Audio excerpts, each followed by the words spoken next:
In the quiet countryside of Rhode Island stood an old farmhouse surrounded by dead trees and endless silence. The locals avoided the property after sunset. They claimed strange screams could sometimes be heard drifting through the fields at night. But in 1971, the Perron family moved into the house anyway. Roger and Carolyn Perron believed they had found the perfect home for their 5 daughters, a peaceful farmhouse far from the busy city. At first, everything seemed normal. The children explored dusty rooms, hidden staircases, and old wooden barns while Carolyn carefully unpacked their belongings. Then the strange things began. Every morning, Carolyn woke with unexplained bruises on her arms. Clocks stopped exactly at 3:07 a.m. Doors creaked open by themselves, and whispers echoed through empty hallways. The youngest daughter claimed someone tugged her blanket every night. Soon, the family realized they were not alone. One evening during dinner, all the chairs in the kitchen suddenly slid backward across the floor. The daughters screamed as plates shattered around them. Roger searched the house for intruders, but there was nobody there. Only silence. As weeks passed, the haunting grew darker. Carolyn often smelled rotten flesh inside the house, while shadows appeared standing in corners late at night. One daughter described seeing a woman with hollow eyes staring at her from the ceiling. Desperate for help, the Perrons contacted famous paranormal investigators Ed Warren and Lorraine Warren.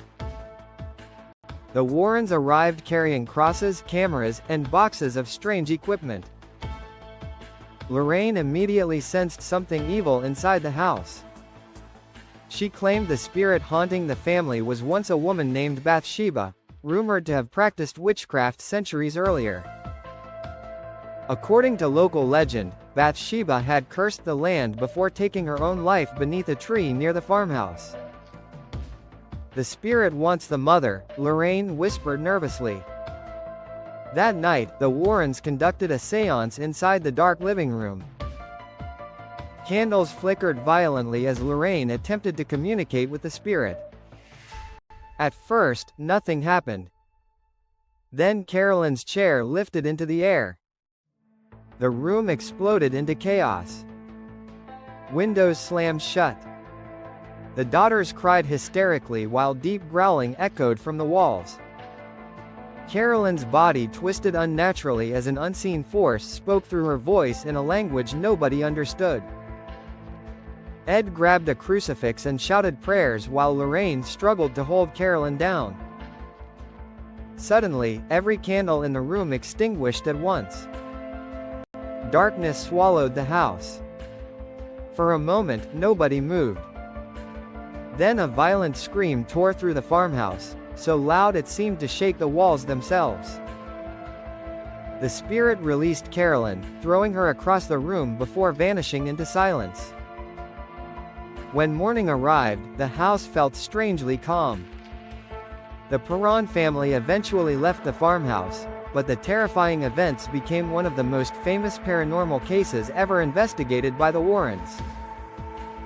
Years later, the story inspired The Conjuring, a film that brought the legend to audiences around the world. Even today, visitors claim the old farmhouse still feels haunted. And some say that at exactly 3:07 a.m., faint whispers can still be heard drifting through the dark halls of the house in Rhode Island.